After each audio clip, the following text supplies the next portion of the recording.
Quels sont les signes d'un état dépressif du sujet âgé? La dépression agit de façon négative, principalement sur l'humeur. C'est ce qu'on appelle l'humeur triste, cette tristesse qui ne cède pas au réconfort, avec une perte d'intérêt, mêlée aussi à une absence de prise d'initiative, avec une motivation absente, c'est une apathie. Les troubles sont liés en cercle vicieux. Cette apathie entraîne un sentiment de tristesse profond et de solitude et un comportement de retrait, une passivité qui va engendrer elle-même un sentiment de ne plus rien savoir faire. Ils disent « je ne sais rien faire seul » ou bien « j'ai besoin d'aide ».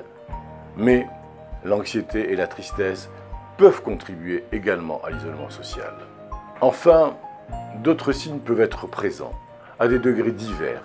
Ce sont des sentiments de culpabilité ou d'autodévalorisation, des idées suicidaires, des problématiques de concentration, des plaintes de perte de mémoire, des plaintes de douleurs diffuses, des malaises, une anxiété, un changement d'appétit, ou bien une constipation ou des pertes de poids, souvent des troubles du sommeil, insomnie ou hypersomnie, et puis une fatigue permanente et parfois également une hygiène négligée sont des signes d'appel qu'il faut reconnaître.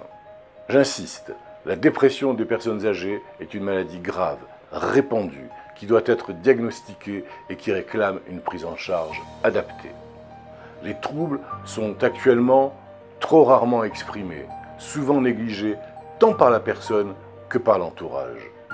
Le diagnostic doit être établi rapidement et préalablement au traitement, de préférence par le médecin de famille, par un médecin gériatre, un gérontologue ou un psychiatre.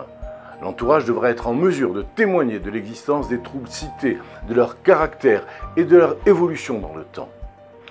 La dépression de la personne âgée peut être isolée ou associée à une autre maladie, comme lorsqu'elle est associée à une maladie neurodégénérative, en particulier la maladie d'Alzheimer, où les capacités de la personne, la mémoire, la reconnaissance, le savoir-faire, le langage, l'autonomie dans les activités de la vie quotidienne sont plus gravement affectées si la dépression n'est pas traitée.